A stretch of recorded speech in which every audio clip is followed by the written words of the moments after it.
All right, this video is about Ezekiel chapter 18, verse 20. Typically a straw man argument by anti-Messiah missionaries, usually cherry-picked out of context and say, no man can die for another man's sin. So is the verse saying no man can die for another man's sin? Let's read it. Ezekiel chapter 18, 20. The soul that sinneth, it shall die. The son shall not bear the iniquity of the father, neither shall the father bear the iniquity of the son. The righteousness of the righteous shall be upon him, and the wickedness of the wicked shall be upon him. All right. Let's start with the previous verse, and you will see this is what Israel believes. Let me say that. This is what Israel believes, that it's okay to execute the son for the father's sin. Where Israel says, verse 19, yet you say, why does not the son bear the iniquity of the father? Let me read that again. Yet you say, why does not the son bear the iniquity of the father? All right. So the next verse is saying to Israel that it's not okay for you to execute the son for the father's sin. Right? So basically, it's pretty much telling them the way you think it's not okay. It's not okay to punish a man for another man's crime. It is not saying that a man cannot offer himself up for the sins of the world. It doesn't say that. Because they're thinking wrong and think it's okay to punish another man for another man's crime. Forcefully. So, let's read here. It says, Emmanuel voluntarily offered himself. Per Isaiah 53 equals John 10:18. No one takes it from me, but I lay it down on my own accord. I have authority to lay it down and the authority to take it up again. This command I received from my Father. So he obviously knew what people were going to do in the future. He knew that people are going to cherry pick and say what they're going to say. So as it says, he offered himself up voluntarily. That's why it's been written this way. So let's read another cherry-picked verse. Deuteronomy 24:16. The father shall not be put to death for the children, neither shall the children be put to death for the fathers. Every man shall be put to death for his own sin.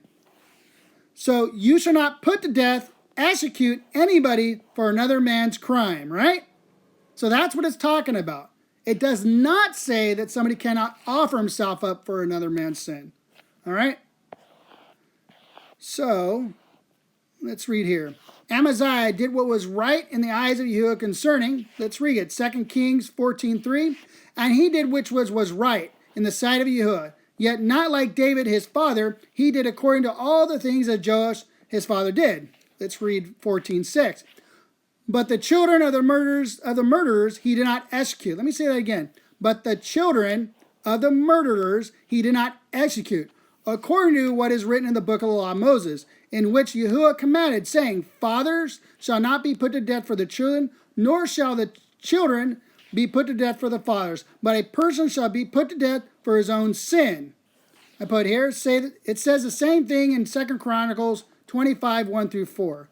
So, yet again, that's why he knew, and that's why he says here, I put Emmanuel volunteer offer himself up, right? He says, no one takes it from me, but I lay it down of my own accord. I have authority to lay it down, I have authority to take it up again. This command I received from my Father. That's John 10:18. I'm going to repeat. That's why he's saying offer myself up. Okay, because he knew people are going to cherry pick and say something other than what this is talking about. It doesn't say that you can't do as Isaiah 53 states. So let's read some other verses here. John 15:13, greater love had no man than this, that a man laid down his life for his friends.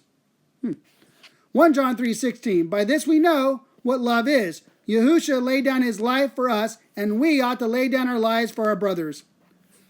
John 10:11, I am the good shepherd. The good shepherd lays down his life for the sheep.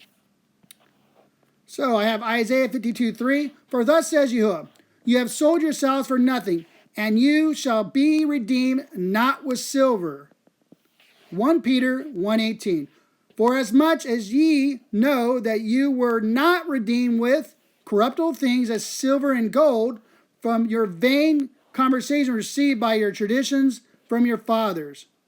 So right there, it's very clear they're not going to be redeemed with silver or gold, right? You're being redeemed by a body. So Hebrews 10:12, but this man, after he had offered one sacrifice for the sins forever, sat down at the right hand of Elohim. As Psalms 10:1, the Lord said to my Lord, sit at my right hand until I make your enemies a footstool for your feet. So under this one's feet, so it says, Lord said to my master, David's master, and he's going to make the enemy under his feet with his Messiah, Mashiach. Why? Because he laid down his body and not with perishable things as silver and gold. So again, Ezekiel chapter 18 verse 20 is not saying that no man can die for another man's sin. That is not what the context is talking about. So again, if you read the previous verse, it's saying this is how they think. They think it's okay to punish another man for another man's crime, right? That's what that's about. It doesn't say that one cannot offer himself up, as Isaiah 53 says. So thank you and shalom.